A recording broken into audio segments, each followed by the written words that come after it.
सुंद'यैनो updates लानानै फिन खेबसे चेनेलाव फैफिनबावनाय जाबाय रायजोफोर जायफोरा इन्टारेस्ट मोनो नैबे भिडिअखौ नायलांनो हागोन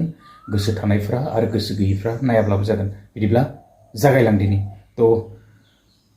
गरम गरम आपडेट लानानै फिन खेबसे चेनेलाव फैफिनबावनाय जालायबाय जोङो गोबांथार आपडेट्सफोर मोनबोगासिनो एकदम इलेक्शना जोबनानै थांदोंब्लाबो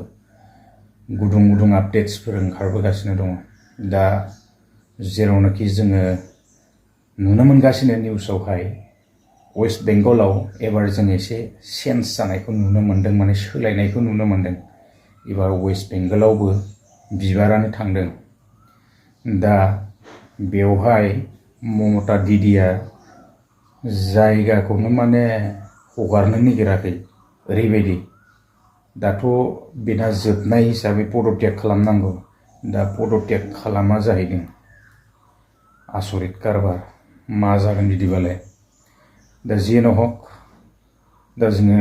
बिटिसिनिखौ जोंनि बड'लेण्डनिखौ सावरायनोसै दा जोंनियावहाय जोङो नुनो मोन्दों मोनसे भिडिअ क्लिप्स थ' आङो बेखौनो होलांगोन जोंहा प्रेक्टिकेल एक्टरा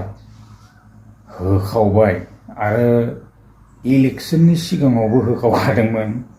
आरो नै दा होखावलायबाय प्रेक्टिकेल एक्टराहाय थ' इउपिपिएलआ ओरैबायदि गोदोबाय माने बै टाइटानिक जाहाजा जेरैबायदि गोदोदोंमोन बेबायदि गोदोबाय जाहैदों गोदोनायाथ' गोदोखादों बयबो मिथिजोबखाबाय गोदोनो जेबो बाखि गैला नङा होमबा सिंस्रि थिंस्रि बुफायनानै दोनजोबखाबाय दा जियानो हक रायजोफोर आं एसे भिडिअ क्लिप्सखौ होनानै होलांदिनि आरो ससियेल मिडियायावहाय आजिखालि सैथो बाथ्राखौ बुङोब्ला मानसिफ्रा रागा जोङो बेखायनो ससियेल मिडियायाव आंबो एसे सैथो बाथ्राखौ बुंनायनिफ्राय दोनथ'नोसै नामा एक्सुअलि मिडियाखौ मानो थाखाय बानायदोंमोन बुंनो थाङोब्ला नंगौखौ खिन्थानो थाखायसो दिनै बेफोरबायदि मिडिया बायदिसिना माबा माबिया फैदोंमोन दा सैथो बाथ्राखौ बुङोब्ला मानसिफोरनि खिथर नाङो मानो दा बिराद माने लाजिनाय मोनो आरो रागा जोङो आरोना थ' बेखायनो बाराद्राय बुंजाबाय थाया आरो आङो बारा सावरायबाय थानो सानाखै एसे भिडिअ क्लिप्सखौ होनानै होलांदिनि थ' नङाबा मानसिफ्रा बुंगोन बर'नि खोथा बुंबाय थायोब्लाबो नोंलाय बर' जाथिनि मा मावफेरदों बेबायदिसो कमेन्ट्स होगोन दा मानसिफ्रा मा बुंनो ओंखायनो आङो जेबो सावरायबाय थानो सानाखै एसे भिडिअ क्लिप्सखौ होनानै होनि भिडिअखौ गावसिनानै हो जेसेबां हायो थ' जोंहा प्रेक्टिकेल एक्टरा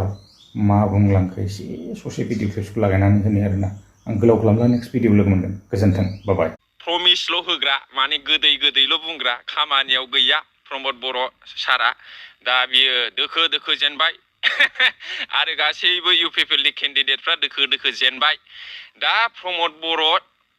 इउपिपिएलनि दैदेनगिरिखौ गासै नेताफोरखौनो रायजोफ्रा सासेबो फोथाया जायनि जाउनाव रोखायै 18था केन्डिडेट होदोंमोन बिसोरो 18थायाव सासेबो देरहायाखिसै गुबुन माबा बिटिसिनि बाहेरानिखौथ' बाद होदो बिटिसियाव 15था माने सिट दंमोन 15थायावबो मोनसेबो देरहायैया मोनसे ओरैबादि माने दुखुनि बाथ्रा आङो मिनिनो ना गाबनो जालायलांबाय आरोखि दा बेनो जाहैबाय खोथाया माने इउपिपिएल पार्टिया बै टाइटानिक जाहाज गोदोनाय बादि गोदोबाय आरोखि बेखौ नागिरबाबो जेबो जानाय नंला एखेबारे ओरैबायदि सुंथाहैबाय माने जिबनाव बिसोरो सरखार दाफिननांगौआ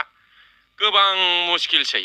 दा बेनिखायनो आं बुङो जे दिनाव प्रमद बर' इउजि ब्रह्म आरो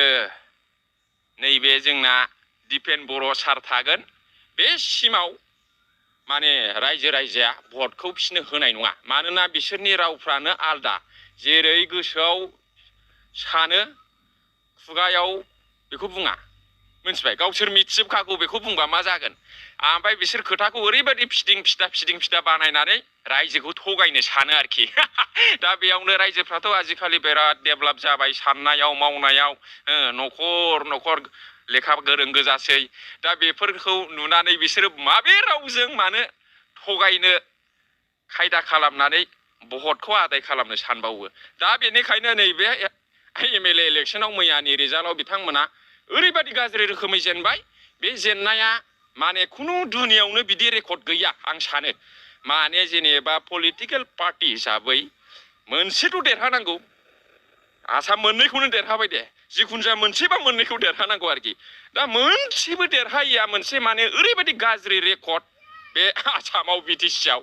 माने दुनियायाव बिदि रेकर्ड गैया खोमा दा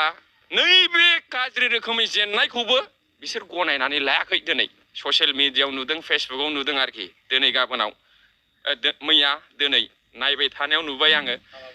मा बुंदों गर्जन मोसाहारि दाङ'रिया बुंबाय EVM आ भुल हो BJP खौ दाय होबाय आरोखि माने मेसिनासो भुलनो आरो एथ' गाज्रि रोखोम जेननानै जुदि नोङो जेननायखौ गनायनानै लानो हालायै मा रोखोम मानसि दं नङा होमबा UPPL आव